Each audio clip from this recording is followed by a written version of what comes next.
Hello and welcome to Deprogrammed on Unsafe Space. I am your host, Keri Smith, and I'm here today with someone I've been wanting to talk to for quite a while. It's taken me a while to get this scheduled, totally on me. I'm so happy she was patient. I'm here with Deplorable Knitter. I'm going to call her DK during this interview. Deplorable Knitter is a knitwear designer who also co-hosts the Politically Incorrect Knitters YouTube channel, where she talks knitting and politics on a weekly basis with her friend Anne. Her designs and views are so dangerous that this woman has been censored multiple times on Ravelry. She was in, from what I understand, the second wave of SJW wars on Ravelry. She's been censored on Ravelry, Etsy, and YouTube. Welcome to Unsafe Space, Deplorable Knitter. Thanks for having me.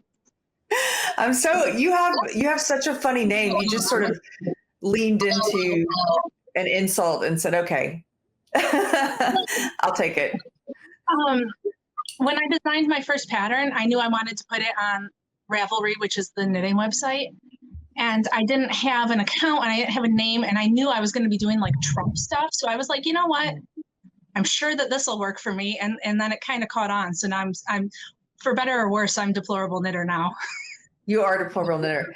So have you always been, tell people a little bit about yourself politically. You're obviously a Trump fan. Would you say that you're a conservative? How long have you been a conservative? Like, what are your political views? Well, I have always been like a Republican conservative, but I was trying to pinpoint when I really got into it, and I'm not sure. I think during Obama, I really started to like notice how crap stuff was.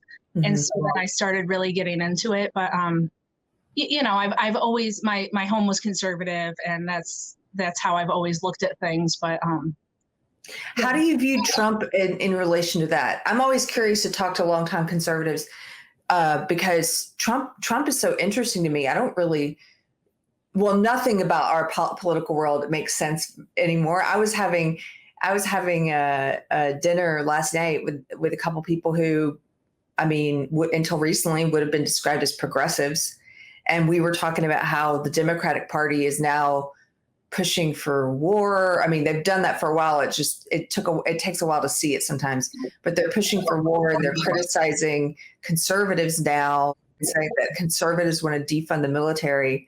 And it's just a complete flip, and they're super corporate now. And so I think everything's a little bit upside down, and Trump fits into that because, at least to me, when I look at him, I don't see a conservative, at least what I used to think of as a conservative. How do you think he fits into conservatism in the Republican Party, and what did you like about him? Well, I think that he fits in as he wasn't. The most appealing thing about him is that he was not a politician looking to get the job, to make money and be famous. The dude already had everything he needed. He was doing it because he really loved our country. And so I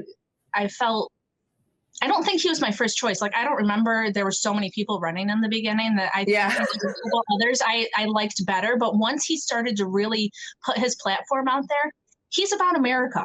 There's nothing wrong with Americans being proud of our country, wanting to have good jobs and secure a secure country. And that's what he wanted. And I think that there's so many people who have gotten tired of the people who this is their job. They're not doing it because they're trying to make a difference anymore. It doesn't matter if they're a Democrat or a Republican. They are doing it because they are making millions of dollars. And I don't know anybody who makes $175,000 a year and is a multimillionaire. Like, stuff is going on in politics that doesn't make sense. And so I think that that's his biggest appeal, is that he wasn't in it for the money. He didn't do it for the fame. He already had all of that. He was doing it because he loves America, and that was the point. And he definitely had that outsider vibe. And, even when because I was squarely in if you know about our show, and if people are new and they don't know, I was squarely in the social justice world, that part of the left. And so the first time he ran in 2016, I hated him I was sort of programmed to hate him. And, I believed all the stuff about him being a demagogue and the narrative that was kind of written about him. But one of the first interesting clues to me that something was different was when my conservative family members who had always voted Republican, my uncle, he told me, during the primary season, he said, well, I really like Trump and I like Bernie. I'm probably going to vote for one of them. And I'm like, Bernie? Because that's who I was voting for. And I'm like, what is that? And then the more time that passed and after he won and after I started trying to figure it out and figure out, wait, what have I been lied to about? What is true? Why did he win? What did people see in him? And I started to see that the reason people like my uncle could say something like that is because they just wanted an outsider. And Bernie had that image and so did Trump. They both seemed like someone who came from the outside for different reasons and totally different policies. But they just wanted someone who wasn't part of the slimy machine. I think it took me a while to see that about him. Well, yeah. Well, they were so good at the propaganda that it was really, I mean, even now I get into arguments with people on Instagram who have just been so brainwashed that they just spout the lies. They just, Trump's a racist. He said that there were good people on both sides. And guys, that is so old. Move on. Yeah, I know that quote. I know that quote, and I know how it's taken out of context. And it must be very frustrating to have discussions with those people because they haven't actually read or listened to the entirety of his speech. They don't know what he said that day at all. It's right there in black and white what he said. He condemned white supremacists in that speech. That's one of the most egregious examples I can think of the media and, in this case, the Democratic Party, one particular party, creating a lie, creating a falsehood, and purposefully trying to implant that falsehood in the minds of people by repeating it over and over. And there are certain things that happened, and since 2016, there were things that happened that forced me to leave my party. I'm sort of partyless now, but I don't think I could ever go back. Seeing during the debates, Biden pushing that lie and knowing that it's a lie. They lie all the time. And then when you try to say, no, he said this, they're like, oh, no, he didn't. I have a video. It doesn't matter. They are so good at selling their story that it's like my co-host Ann always says, what are you going to believe, me or your lying eyes? Or your lying eyes. Yeah. It's exactly what it is. You can play the video for him. I could put those up on my Instagram and people be like, oh, this isn't true. It's just nuts. Yeah. Okay. So, well, thank you for talking with me about politics, because that gives us a little idea of where you're coming from in this. And so, but what I really want to get into is the social justice wars that happened on Ravelry, starting there, which is a big knitting and yarn website. And you can tell us a little about that. And it makes sense to me that you might have been one of the first people targeted, because usually, social justice, it goes after liberals too. It goes after anybody who's not social justice, but it's going to start with the people that it views as most egregious. And you are a loud and proud conservative and Trump voter. So I can imagine that you were a first target. So tell me about how you experienced that ideology moving into knitting. Well, I think I actually have it better than a lot of people, because when you come up to Deplorable Knitter, you know who I am, you know where I stand. And so I get hate. Don't get me wrong. Lots of things have been said about me and to me. But I think that it's almost like they know they can't hurt me. I am standing here saying, I am Deplorable Knitter. I am making Trump patterns. I am, you can't hurt me. But, so I started, my first pattern was a walkaway hat.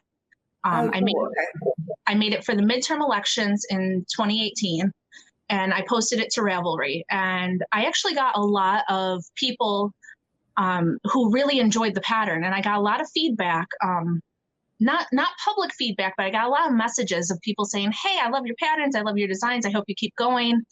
But then, and for anybody who's not familiar, anybody who's not in the knitting world, how would you describe to them what Ravelry is? Okay, so if you are a knitter or a crocheter or into that kind of art, Ravelry is the place to go. They started out 12 years ago or something, and they have all the patterns. They don't have all the patterns, but it's the place where designers go. And so oh, I want to make a sweater and I want to use this kind of yarn and that kind of stitch, I can go and I can search their database and get 50 patterns that I could use. So Cool. it's, if you're into that kind of thing, it's where you go. It's And all the independent designers like yourself have profiles there, and you put out patterns that people can find. self-publish, and then they deal with taxes and VAT and all kinds of, so it's really convenient as a designer to be able to throw your patterns up there. And so that's the appeal. They have always been left-leaning, and I knew that when I started designing. But you know, when I started, they had patterns on there that said F Trump, and like a pincushion that's Trump, you know, or like a voodoo doll Trump. And so I was like, I don't see why I can't put on my pro-Trump stuff. They've got all this stuff against him. Right. And so people didn't really like my first pattern, but they didn't hate it. And so I was like, all right, well, I'll keep going then. So then I put out like a Trump 2020 pattern, and that was fine. And then the next one I did was build the wall. And oh boy, I apparently hate common people because I said that, and it started some trouble. But you know, so then I kept things kind of quiet. I was still designing, but I was, you know, I did one that said "In God We Trust," and you know, different things like that. Choose life. Trying to just kind of cover the spectrum of my beliefs with my patterns. And they tolerated me, but they didn't really. You could tell that they were trying to find a way to get rid of me. Trying to find a way. Because I wasn't really breaking the rules. I mean, they took down the wall, and so I wasn't really doing anything wrong though. Like I read. Wait, they took that pattern down, built the wall? Yeah, it wasn't allowed to be on. You're not allowed to have a political position of having a wall?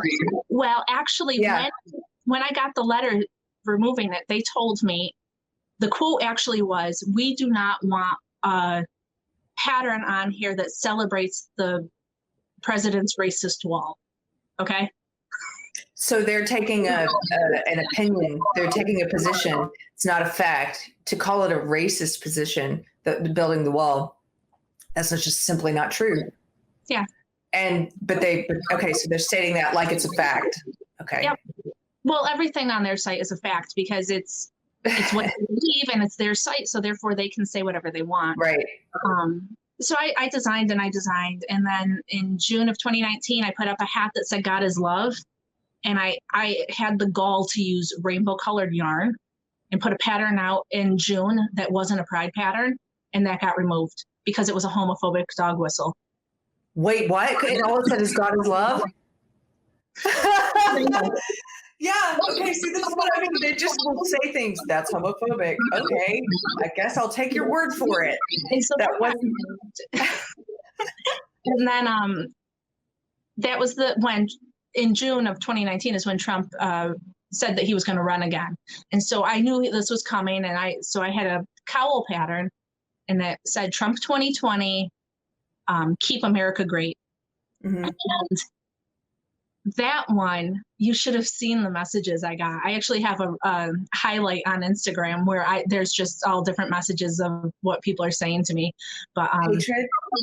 Oh yeah, that's racism against brown and black people. The words "keep America great" are racist against brown and black people, and I am racist, and I can't believe that this is allowed. And so that was my third strike, and so then I got removed from the site after that. Just for having Trump 2020. Keep America great. The president's actual campaign slogan was so racist that I got removed. Wow. See, this is a fantasy world. But it's happening. Okay. So you were banned. I was banned. And then like 3 days after I was banned is when they came out with the actual Trump ban on the site, where people who openly support the president are no longer welcome. You can be a conservative, but you can't talk about being a conservative or you'll get kicked off. This is when people may have heard about Ravelry in the mainstream. And I want to show a clip of Stephen Colbert's show talking about how Ravelry, a knitting site, has now banned any positive mention of Trump. You can't support Trump. And his audience applauded. Yeah. And I remember seeing that and thinking, this is I bet a lot of those people that are clapping think that they're liberals. And they're not. You can't be a liberal and sit there and applaud censorship. Like you're something else. It should make you question, well, what are my beliefs?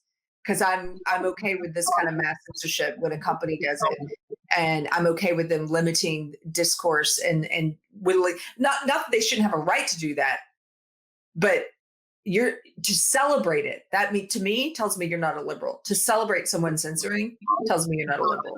So that blew my mind. Do you remember that?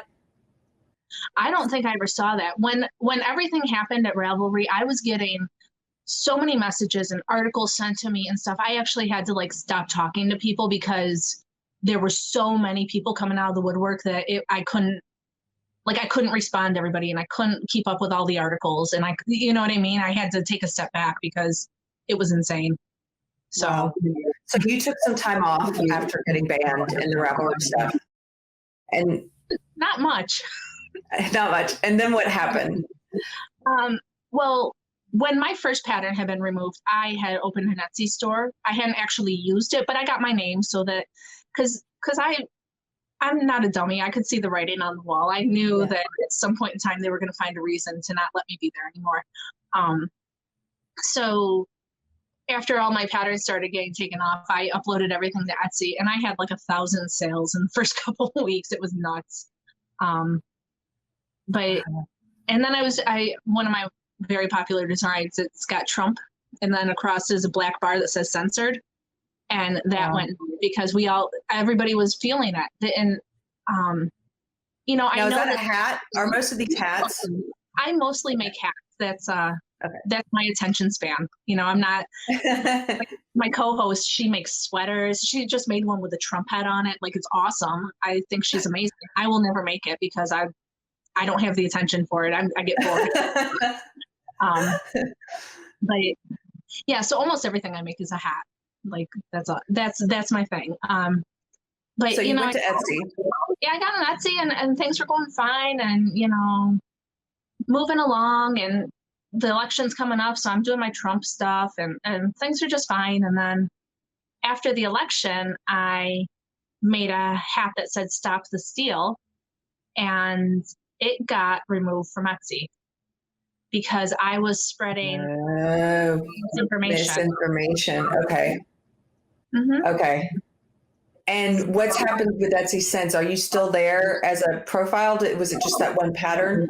I mean, that pattern was removed. Since then, I don't actively use it. Like, I still have some listings up because you pay to put listings up, but I don't put new patterns up there. I try not to shop with them anymore because they obviously aren't interested in my money, you know, because after the Stop the Steal was removed, it was picked up by Michelle Malkin, and Grant Stinchfield did a thing on it. And when it was on Stinchfield's show, he was showing how they, you know, mine was harmful misinformation. And then they had all of these, like, you know, that Putin and Trump and Putin were in collusion together, like all of these shirts and different things. But mine is the one that got removed. And he was saying, like, it's fine if you don't want the stuff on there, but you can't have it both ways. It's like all the derogatory Trump stuff on Ravelry. That's fine. But me saying, keep America great. And here I am. I've offended everybody and I'm a racist. It just, the double standard is mind boggling. It is a double standard. And once you see it, the first time, if you're living in a bubble, if you're living in an echo chamber like I was, and sort of a cult like thinking, where there's a lot of psychological manipulation happening today. and when you're in that and you're conditioned not to see it, the first time that you see it, it can be really jarring. And then once you see it, you sort of wonder, after you come out of it, you wonder how you ever had those blinders on before. And it doesn't mean that I'm going to speak here to any liberals who are listening. Maybe they don't like you because you're a Trump knitter and your name is Deplorable Knitter. But it shouldn't matter. It shouldn't matter if you're a true liberal. It shouldn't matter. You should be able to look at, hey, they allow people to put up T-shirts and things that I might agree with, conspiracy theories like Russian collusion, and put those up and sell them. But then DK here puts up a pattern expressing an opinion that the election has been stolen, and it's okay to take her patterns down. And that happens continually on it's not just Etsy, of course, it's Twitter, it's in the mainstream, it's the way that conservatives are treated, and as if because the Overton window, I think, has shifted to such a degree now where we're treating just sort of normal run-of-the-mill conservatives as if they're like super far right wing, whatever that means. But now they're, the boogeyman. We keep moving the boogeyman further and further towards the center. And it's like, okay, well, boogeyman, it's going to be the liberal one day too. It already is in some cases. It is. And it's so the knitting community is really it like you said earlier, the knitting community is like this microcosm of what's happening in the world. And so I am so deep into it. Like, I spend way more time on Instagram than I should. Like, I won't lie. That's where a lot of the knitting stuff happens. A lot of knitting stuff happens on Instagram. So therefore, that's where I hang out if you ever need to find me. But, like you said, though, they keep moving the goalposts. So, they hate us. They know they hate us. So most of them have actually blocked me by now, which is kind of refreshing. Once in a while, I have trolls who are like, oh, I'm going to unfollow you. I'm like, but you don't actually follow me as it is. You just happen to see my picture. Like, is that how this works? But, they've gotten into this thing where they were going after this hugely popular designer because she released a book that was about Harry Potter. And Harry Potter is no longer something you can enjoy because they don't like J.K. Rowling, the author, anymore. Because they call her a turf. Yes. Okay. So tell me about this, because I saw this was the most recent. There's always like these SJW knitting war skirmishes happening on Instagram, and I saw this was the most recent one. So tell me. So what's her name? The woman that released the book. Her name is Tanis Gray, and I think it's Tanis Gray. She is a very prolific knit designer. She is liberal. She like posts all her pride stuff and her black square and, all the things that you're supposed to do when you're liberal. But this book that she released, it's Harry Potter, so that makes it bad. But then it was released during Pride Month. And since J.K. Rowling is a turf, it's super, super bad. Oh, it's so offensive. It's almost as bad as putting out a pattern that says God is love in rainbows. Right? When I tell people about this stuff, like people who are normal in the real world, they're like, is this really real? Like, unfortunately, this is really true. Like, okay. But so after the announcement about the book and stuff, everybody's coming after her and saying she shouldn't have done it and all of these things. And she came out and she said, I'm sorry. It was poor timing on the book, but I'm working with Warner Brothers. I have a contract with them and I'm not in charge of any of that. And they were like, well, you shouldn't have done the book, because she did the first book. There was a #1 knitting book, and now this is #2. And she's like, but I was in a contract with Warner Brothers. Like, you don't just break a contract with Warner Brothers because all of a sudden the knitting community has decided they don't like something. Yeah. This is what this woman does. I wish that I had 13 books and 600 patterns published like she does. Yeah. That would be amazing. And I would be thrilled, but I don't. And most knitters don't get to that position. And you don't get there by breaking your contracts. Whether or not you still love J.K. Rowling or not, it doesn't matter. You're going to fulfill your obligation. But then everybody was on her because, that was such a non-apology. Like, so they always they demand the apologies. Yes. And then if you make the apology, it's never it doesn't matter what you say in the apology, it's never accepted. No, if it's never the right apology, you didn't do it right. You should have said something else or more or different, or it's nonsense. Yeah. Which is why I just like to, I don't know. I like to feed the trolls. I like to just see what they're going to say. Cause I mean, if they're going to come around, I might as well see what happens. It's kind of So the knitting world is basically mobbing this woman and piling on her for being a successful knitter who has put out some Harry Potter books, and because they've now decided guilt by association, they proclaim J.K. Rowling to be a transphobe and a TERF, and so therefore, if you do anything related to Harry Potter, you must be transphobic, even if it's one of their own. They will go after you. Do you see a lot of this? One of the things I've noticed is that a lot of times when they mob people, they're going after people who are successful, and I think a lot of it is driven by resentment. It's like this person has this platform, audience, money, fame, whatever it is, and I'm jealous. Do you see that? Absolutely. There are so many things that they come out and they want people to apologize for, and it's just it's always the bigger designers. I mean, they have targeted some of the conservatives, but most of the people that they've targeted on the conservative side don't have the same following. But they come after the progressive or the liberal ones, and those who are successful. Yeah. And it's, one of them had a sweater that had an Indian name, and they were like, you can't use that. That's appropriation. And you guys need a hobby. Like, yeah. You have too much time on your hands. You should go knit. Like knitting. Yeah. I mean, I saw they did that with obviously one of the big during the knitting when Unsafe Space, when we first came into the knitting wars and started covering it, it's because we saw the series of Colette pieces by Catherine Jepson Moore. And she was talking about the mobbing of Karen Templar, who's one of theirs. And then they went after Maria Tuscan of Tuscan Knits.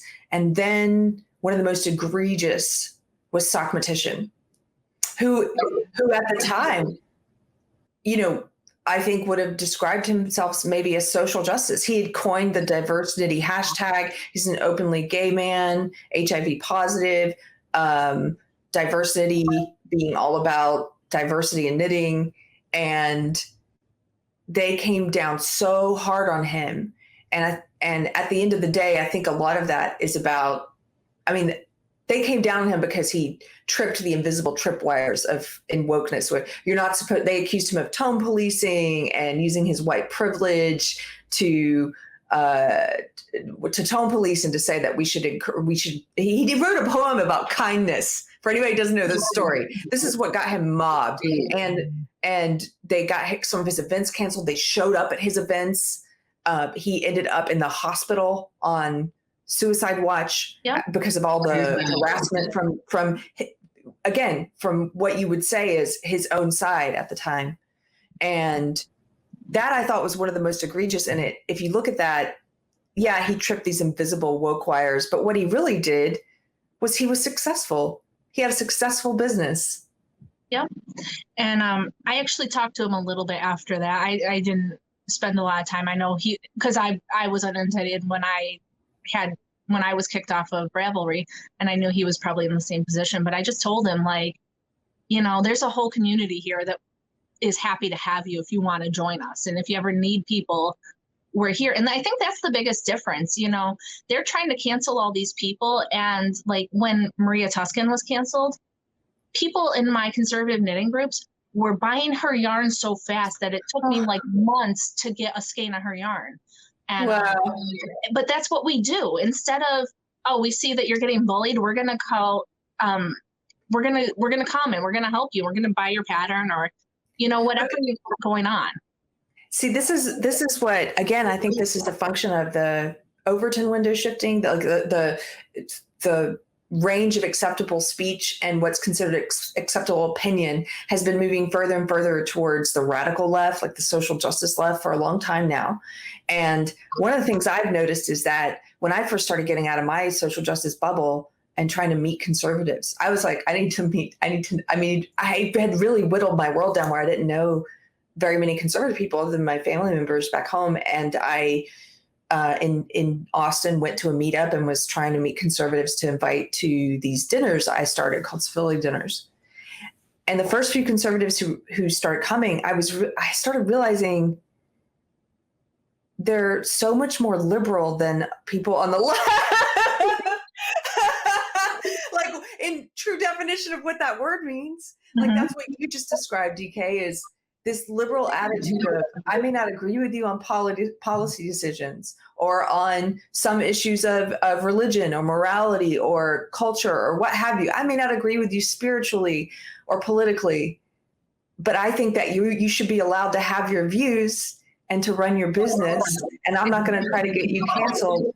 And I think a lot of people who've isolated themselves among the woke, like I had, when they first experience that from a person on the right, like a conservative, it's a tearjerker, first of all, but it's also like, wait a minute, you guys are beating us at liberalism. That's good to know.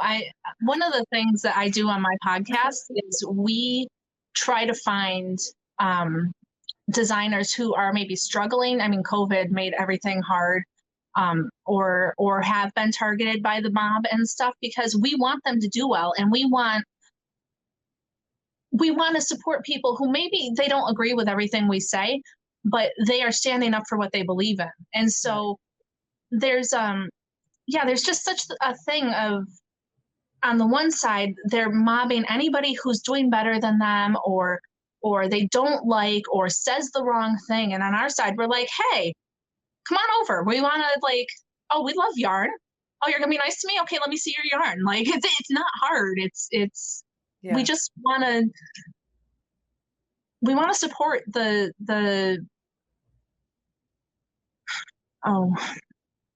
we just want to support people who are doing what they love. We want to be there for them and tell other people about them and tell them about what's going on with them, because a lot of the people that watch our show have actually like stopped watching the news, and they try not to get too into this, because I mean, seriously, like I said, I'm on Instagram all day. I could be in this all the time if I wanted to.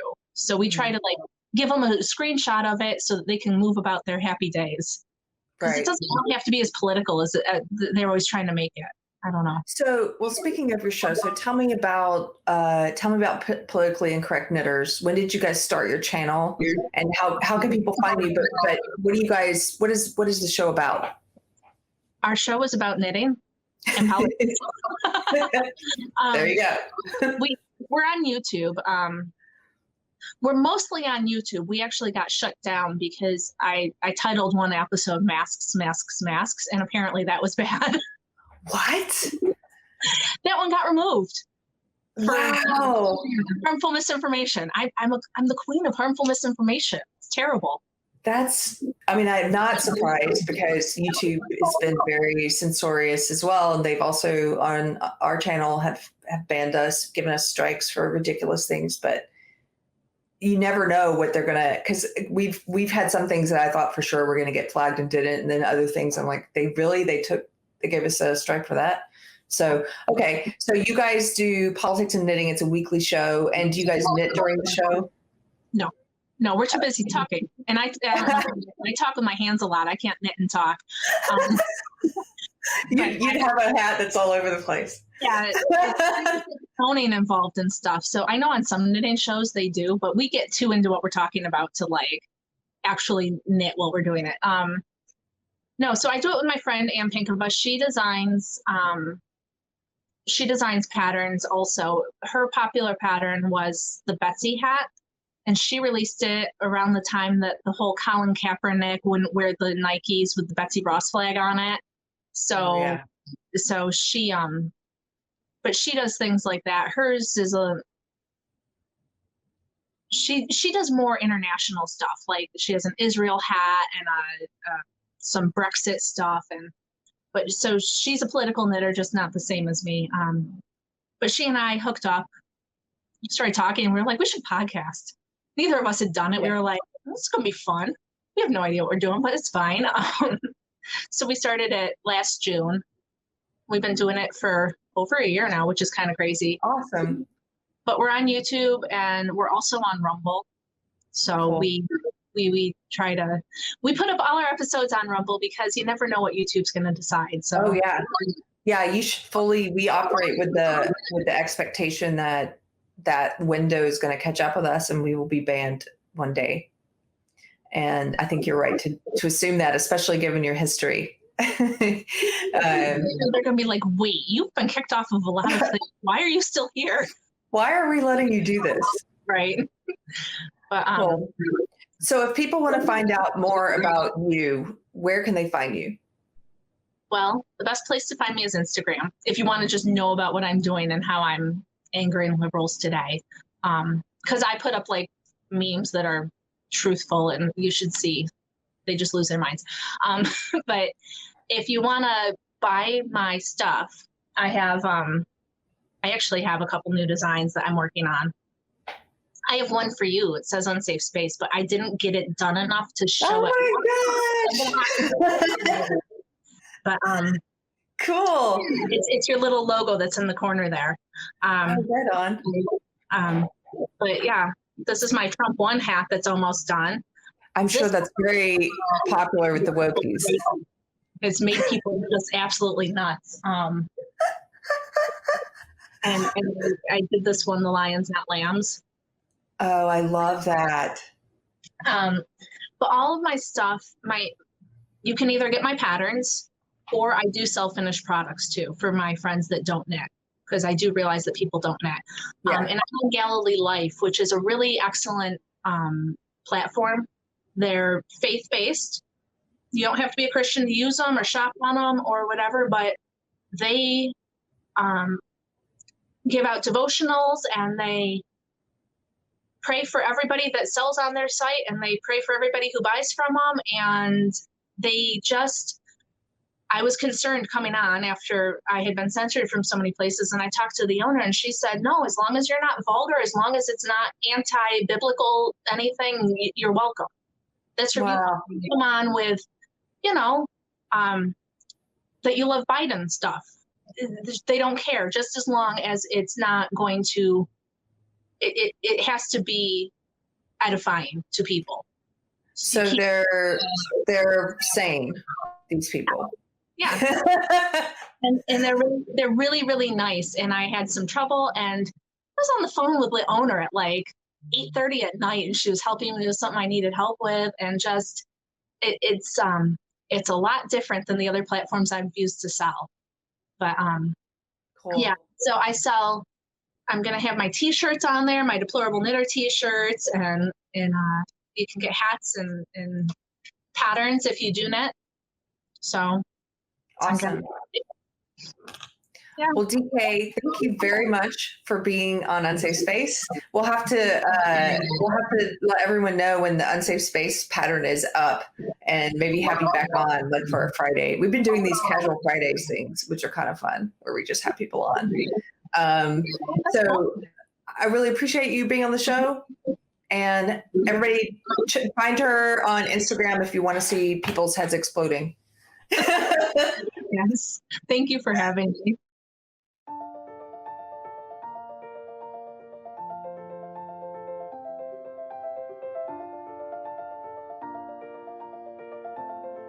Thanks for watching.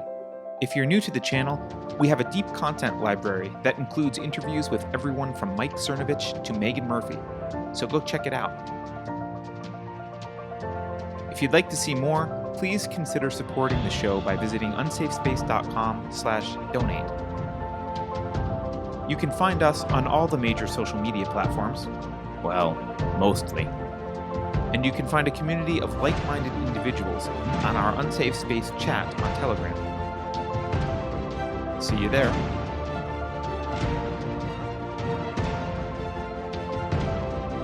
Warning. This is an unsafe space. Dangerous ideas have been detected. The content of this production has not been authorized by the Cathedral. Pay no attention to it. The following co-conspirators will report to the Enrichment Center immediately to receive a surprise. I am disappointed that you are still watching. I have made a note of this failure in your record. Experts agree that critical race theory is not a deadly neurotoxin. If you think about it, no one should be allowed to express opinions. But don't. Think about it, I mean. That's not your job. Thinking has been scientifically proven to be less efficient than compliance. Science, scientific, and scientifically are registered trademarks of the World Economic Forum. Unauthorized use is prohibited. Computer voice Curtis. Never mind, that last line is fake news. Please disregard it and return to your safe space immediately. There will be cake.